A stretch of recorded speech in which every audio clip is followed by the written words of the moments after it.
Hi, I'm Miss Hearn. Let's get started.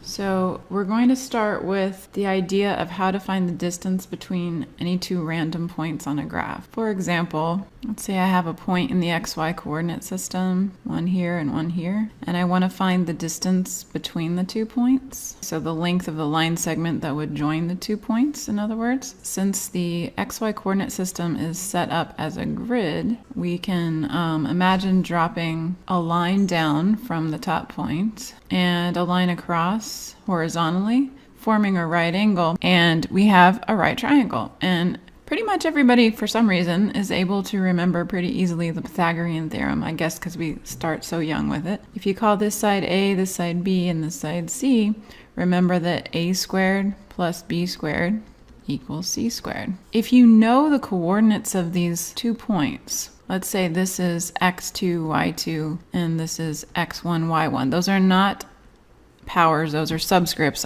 These are just a way of saying point 1 and point 2. If you know the coordinates of the points, you can find these distances A and B, and then you can use the Pythagorean theorem to find C. So, for example, here, A is going to be the vertical distance between y2 and y1, which you can get by just subtracting the bigger y value minus the smaller one, or the smaller minus the bigger and just using the positive version, the absolute value.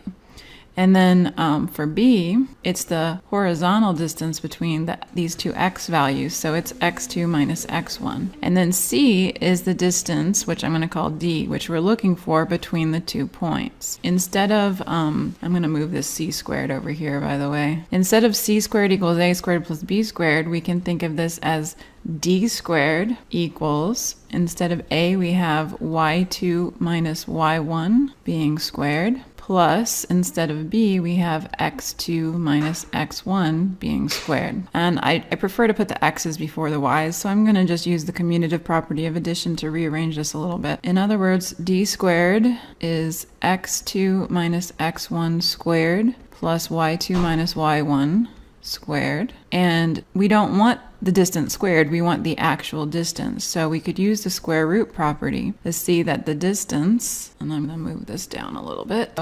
I don't really need to remember the plus or minus in this case. So what we have here is called the distance formula. It's the distance between 2 points, x1, y1, and x2, y2. All you need to do, I'm not going to expect you to develop the formula like we just did, but I do need you to be able to remember the formula and apply it.